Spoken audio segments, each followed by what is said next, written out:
Hey guys, welcome back to Packers Corner. Troy here. Today, or actually this evening, I'm making a video. It doesn't have any Packer cards or even football cards or cards in general in the actual video. Instead, this video is dedicated to my other collection that I've started here in the last year or so, and that is the ColecoVision mini arcade games. As you guys may have seen in other videos, I've been picking up one or two here or there over the last year or so. And my last video, I showed you I picked up two of them at once, and it was this one here, Frogger, 1982 from Sega, ColecoVision. Actually, this one's from Sega, but through ColecoVision, I believe, is the one that produced it. Beautiful one. Everything is nice. No chips, no dings. Beautiful art. Side art is immaculate. Even the marquee. The only top problem I had was this little flicking thing on the tops here. Works 100%. Sound, graphics, etc. So that joined my collection. I also showed you on the last one, this one right here, which is Zaxxon, 1979, I want to say, but I said it's 81. It was the actual date of it. 81. And this one works 100%. Turn that baby on. One of the guys said he loves the sound of this. See if I'll show you a little bit more of the gameplay.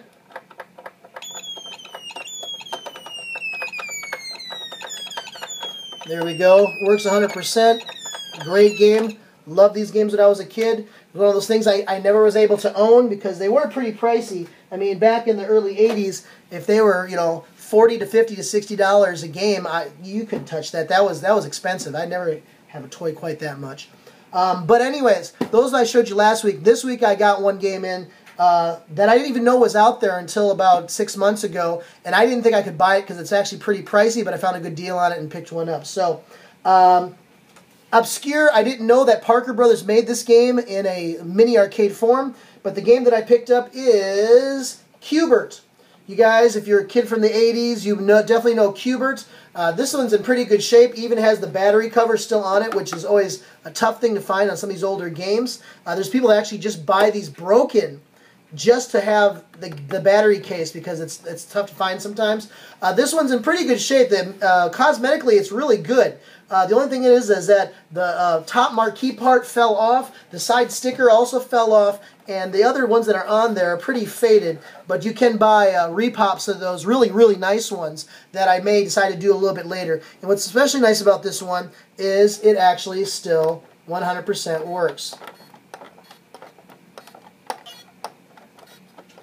So I was real happy to pick this one up to add to the collection. This one is really, compared to the other ones, the regular Coleco ones, compared to Parker Brothers, it's a big one. I mean, if I compare this to this one right here, you'll see when I hold them next to them, it's slender, but it's quite a bit bigger.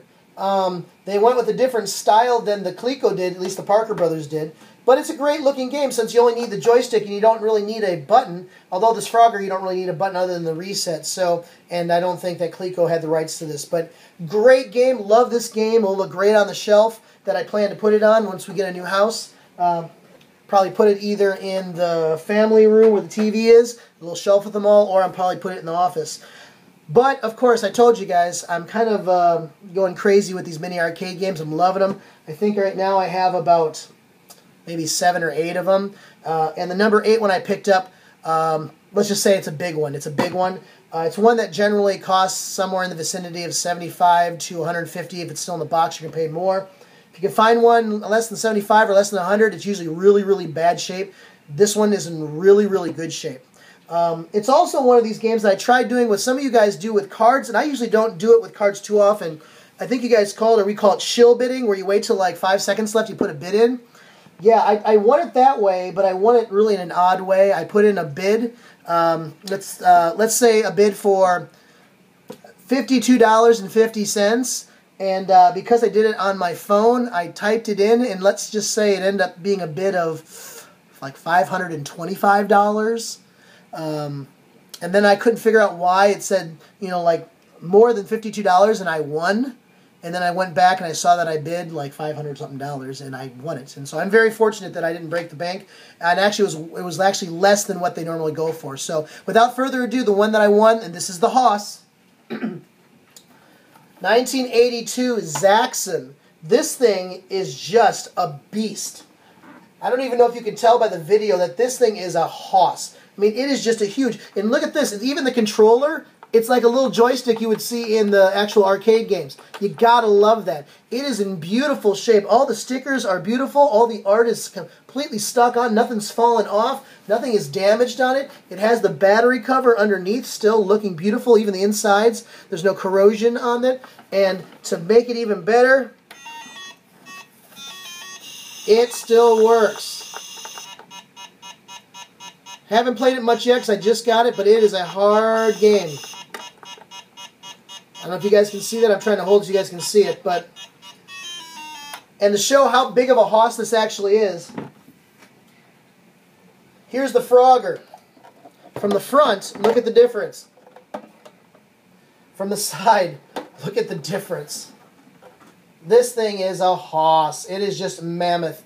And anyways, guys, I just wanted to show you I picked up this and the Qbert one. Pretty cool looking things. My collection is growing, definitely slowing down. Actually ended up selling some of my early 1940s PSA graded Packer cards to pick those up. I decided I'd stick to like 1950 and up, and since I had like a bunch of the 1940s, 47 and 48 and 49 rookies graded, I sold a couple of them off, actually several of them off. Got a couple left over, but ended up purchasing those two right there. So, anyways, guys. Oh, and I did pick this up really cool too. I'm sorry, I completely forgot. I know, I'm sorry for the long video. This is actually the manual for one of the Pac-Man arcade games. Sometimes these are kind of cool to have with you. Usually you can redo it. I got a PDF file that I could print these off, but I got this original one for like less than $5. So I thought that was pretty cool. I picked that up. So anyways, guys, sorry it wasn't cards this time, but it was something pretty cool, and I'm pretty psyched to add these to my collection. I'll have to do a video with all my entire collection showing off what I have. So anyways, guys, thanks for sitting through this one. Hope you have a great week, and as always, God bless.